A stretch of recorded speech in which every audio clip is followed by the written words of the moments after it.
This is an innocent woman. She didn't do it. I tried to save his life. Yeah. I tried to save his life at 6 in the morning. I was covered in his blood. I was the only one trying to save his life. Now for what's trending in true crime, with jury selection continuing today in the killer or cover-up murder trial. The jury box is becoming a big point of contention. Karen Reed is accused of hitting and killing her boyfriend, Boston police officer John O'Keefe, with her SUV and then leaving him to die in the snow. And this is something investigators say she admitted to while she was at the scene. But now it's a very different narrative from the defense. They're saying that she is being framed by many people in a very wide cover-up. Now, the defense is asking the judge to change the seating of the jurors in the jury box. These are some pictures that we took directly from the latest defense motion. And in the jury box, that's David Yannetti. That's one of Karen Reed's lawyers. And he sat there to show the view from some of the seats. And you see that depending on where you're sitting, you might be looking at the back of his head, the side of his head. Look at that image there. And so they're saying that this violates Karen Reed's constitutional right to confront the witnesses against her by some of the jurors looking at the back of the head and not the face of the witnesses. So we're wondering, is this a valid concern for the defense team? We have a great panel standing by to help us answer that question. Let's bring them in now. We have with us law enforcement expert Sonny Slaughter, retired criminal defense attorney, the man who famously represented Jodi Arias, Kirk Nurmi, and forensic psychologist and body language expert Dr. John Paul Garrison. He goes by Dr. G. Great to have you all on the show this morning. Thanks for being with us. Kirk Nurmi, as our lawyer on the panel this morning, I want to start with the legal concept that this defense team is throwing out there, the right to confront witnesses against you when you're a defendant. Do you agree that this is a valid legal argument? It's a very valid legal argument, Julie. I mean, we have the right to confront witnesses, and, you know, using one of your favorite expressions, pants on fire, the defense's contention is that there's going to be a lot of Commonwealth witnesses with their pants on fire, and I'm sure Dr. G can speak to this more completely, but in my experience, I want to make sure that the jury has the opportunity to see those pants on fire. I want them to see the smoke, and they're going to assess that more from nonverbal cues than the questions and the answers. I've seen police officers lie on the stand. They're going to do it well, but they're not going to be able to evade some of the tells that come from that nonverbal communication. So this is completely valid, moving jurors to another part of the jury box so they can see all the nonverbal communication is highly important to the defense, highly important to Ms. Reed's Sixth Amendment rights. Kirk Nurmi, thank you for that. Sonny Slaughter, I want to tap into your experience, not only in your service as a law enforcement officer for many years, but also you do trial consultation, and folks consult you as a litigation expert, and you come in and take a look at the jury. Looking at that jury box, I'm curious, have you ever seen anything like that in your time? Because I'm thinking, why is this just a problem now? If this is so bad, hasn't someone ever thought about this before? It kind of shocks me that it's only being raised now in this courtroom, if that's been a courtroom in the Commonwealth there in that courthouse for years and years. I'm curious to get your thoughts on this, please, Sonny. So I went to do some research, and apparently other defendants and attorneys have complained about this. I do see it as problematic. I've not seen a courtroom kind of situated in this particular way. So if I was on the defense team, I would also be raising the same objections. And I think the defendants have their constitutional rights, and it is very important for, as Kirk said, for them to have the benefit of watching nonverbal cues and everything. So if I was the jury consultant on this and a litigation consultant, I would absolutely say we need to change the position of the jury so they can have the benefit of seeing everything, and that the person on the witness stand can actually look in the eyes of the jury as well. Definitely, Sonny, and that's a great point. That was something I was thinking about.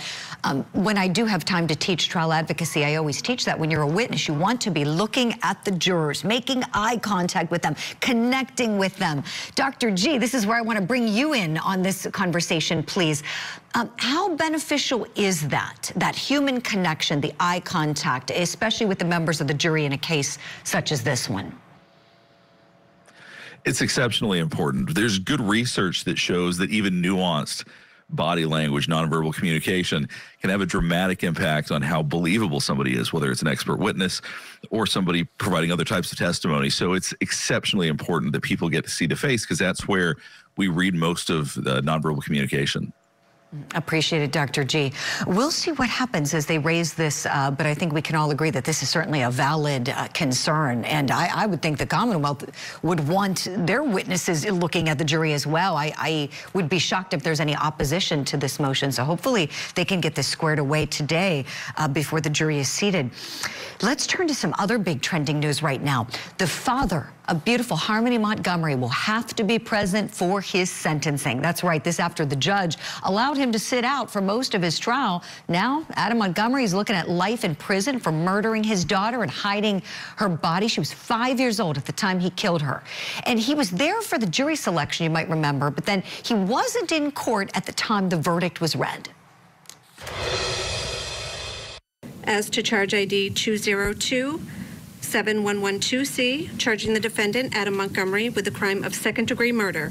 Do you find the defendant guilty or not guilty? Guilty. Do you say that he's guilty, Mr. Foreperson? That's correct. So say you all, ladies and gentlemen of the jury? Yes.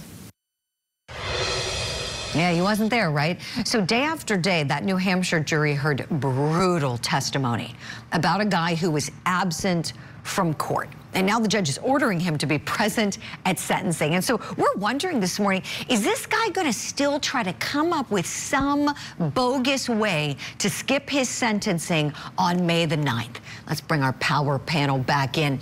Sonny Slaughter, I want to start with you on this one. I loved doing all of the analysis with you throughout the progression of this case. I know you got some strong feelings about this monster. Would you please kick off our conversation?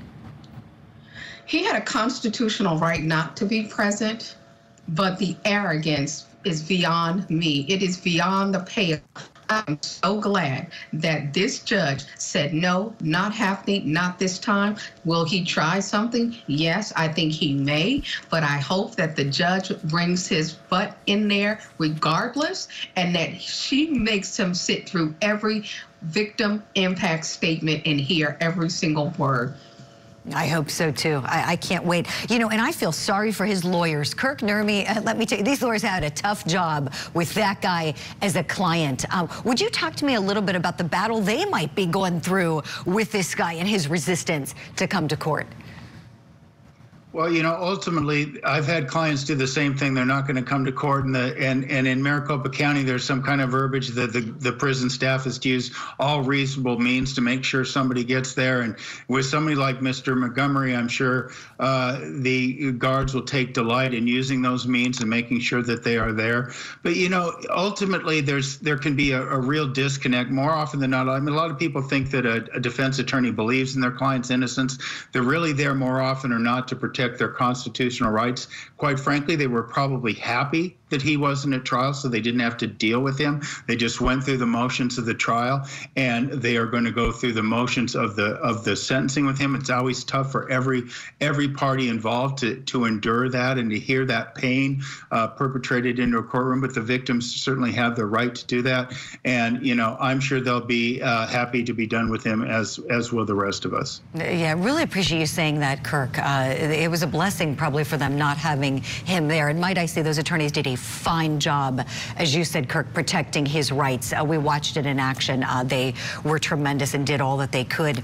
Dr. G, how we wish you could evaluate Adam Montgomery for us. You haven't personally evaluated him, but give us your best educated guess, if you would, please, why this guy doesn't want to be present in the courtroom when he told the world after he was convicted in the gun case. He said he couldn't wait to get to the homicide case because he was innocent. Your thoughts, Dr. G? For somebody that can perpetrate the kind of acts that he did, those people are control freaks. It's a total loss of control when you're sitting in front of everybody and you're being sentenced. So the idea that he has lost absolute control at that point, there's nothing further, there's nothing that could drive him crazier than that. So I'm sure that he wants to try to wrestle control back a little bit by trying to not show up. But that's really what it's about. Power and control. That's where we talked a lot about that throughout the trial. And that is what batterers are all about. We'll leave it there for now. A big thank you to Attorney Kirk Nurmi and Dr. John Paul Garrison for being on the show this morning. Thank you kindly for all of that time and expertise. Sonny Slaughter, big thanks to you, our friend. You're going to come along with us. We're going to see you later this morning on Court TV Live. We've got more analysis to do with you then. In the meantime, we're going to take a break. When we come back, here's what's next here on Opening Statements.